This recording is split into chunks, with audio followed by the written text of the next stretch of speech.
Ce qui rend difficile la gestion efficace et efficiente du temps, c'est la multitude des tâches que nous devons exécuter au quotidien. Et face à cette multitude, justement, il est impératif de savoir définir ses priorités, savoir définir quelles sont les tâches qui doivent être effectuées avant les autres. Et cette définition des priorités doit se fonder sur le résultat que l'on attend en fin de journée, en fin de semaine, en fin de mois, par rapport à des objectifs que l'on s'est fixés.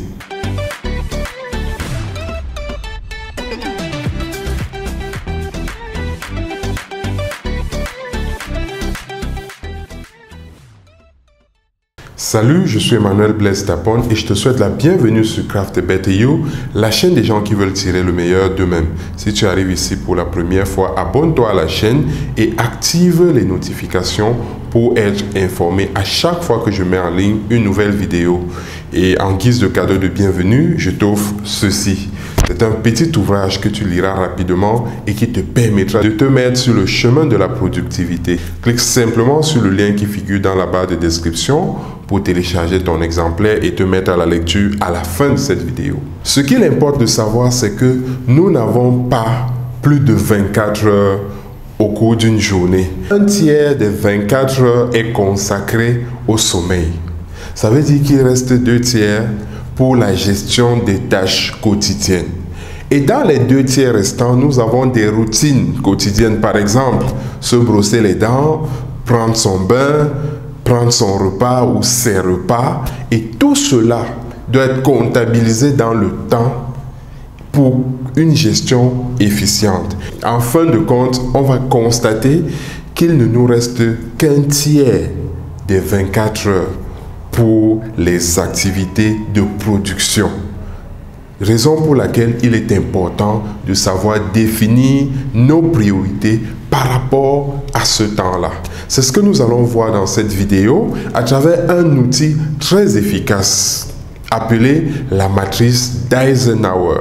Pour la petite histoire, la matrice d'Eisenhower porte le nom de Dwight David Eisenhower, le 34e président des États-Unis, qui était connu pour son succès en matière de productivité dans divers domaines. Donc, il était considéré comme le champion toute catégorie en matière de productivité.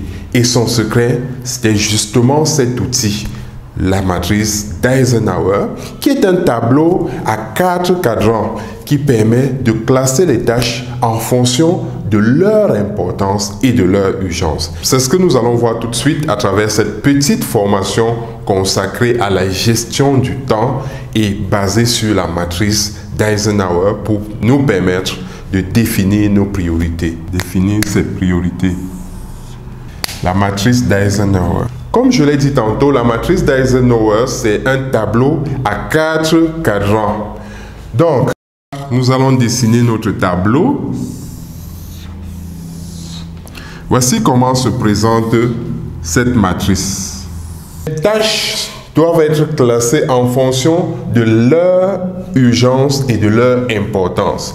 Donc, ici, nous aurons important, pas important.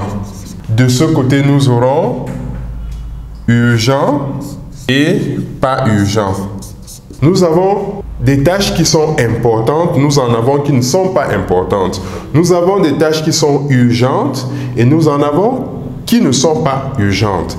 Et quand une tâche se retrouve dans le premier cadran, dans le cadran de gauche, une tâche qui est à la fois importante et urgente, ça veut dire que c'est la priorité numéro 1. Ce sont des tâches à faire immédiatement, soi-même. Ce sont des tâches qui doivent être faites immédiatement et soi-même. Ensuite, lorsqu'une tâche est urgente mais pas importante, vous pouvez la déléguer. Parce que c'est urgent mais que ce n'est pas important, vous pouvez demander à une personne d'effectuer cette tâche à votre place. Mais si vous avez une tâche qui est importante mais n'est pas urgente, Ça veut dire que vous devez trouver le moment de l'exécuter. Il faut donc la planifier. Et vous devez la planifier et vous y tenir. Parce que c'est important, mais que ce n'est pas urgent. Vous n'avez pas besoin d'effectuer cette tâche-là tout de suite, mais vous savez qu'elle compte. Vous devez donc la planifier et vous tenir à ce planning-là. Il y a donc d'autres tâches qui ne sont ni importantes ni urgente. Quand une tâche n'est ni importante ni urgente, ça veut dire qu'elle peut attendre. Vous pouvez la laisser mourir tout simplement ou bien la mûrir. Ça, c'est des tâches qui ne sont ni importantes ni urgentes. Vous voyez donc, nous avons 4 catégories de tâches dans les 4 cadrans. La priorité numéro 1, c'est les tâches qui sont à la fois importantes et urgentes.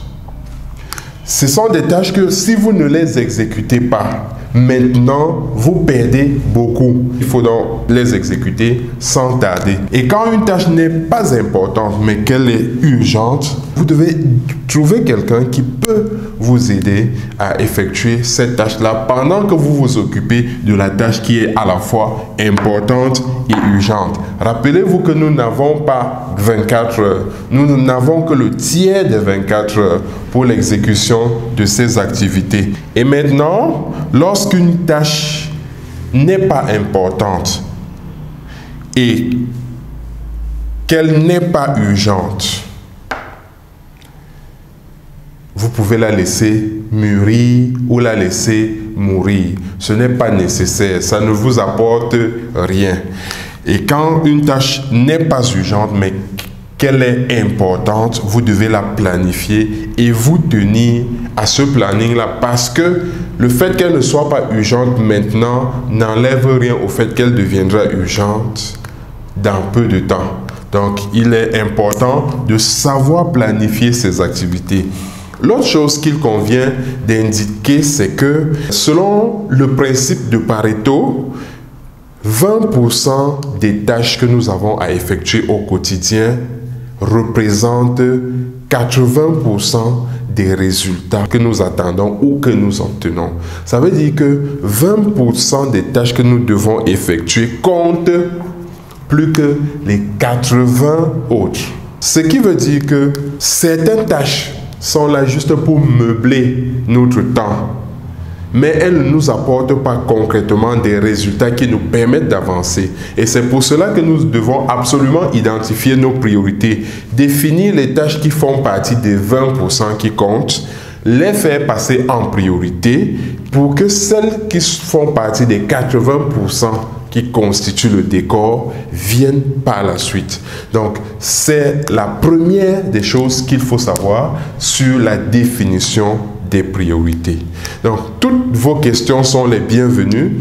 Vous pouvez me les mettre en commentaire dans la vidéo et je me ferai le devoir d'y apporter des réponses. Et les autres membres de notre communauté également pourront intervenir parce que vous savez, c'est un échange. Il ne s'agit pas d'un magistère. Nous avons beaucoup de choses à dire sur ce sujet et nous espérons que nous ferons plusieurs autres vidéos, que nous tous soyons davantage édifiés et que nous parvenions à être plus productifs parce que nous gérons mieux notre temps. Voilà, c'est la fin de cette vidéo formation consacrée à la définition des priorités qui fait suite à une autre vidéo que j'ai publiée sur cette chaîne consacrée à la gestion du temps. Vous pouvez y accéder à travers la vignette présente ici. Il ne reste plus qu'à se dire à très bientôt pour une nouvelle vidéo. Mais d'ici là, n'oublie pas, il n'y a pas de succès plug and play et l'artisan de ta transformation, c'est bien toi.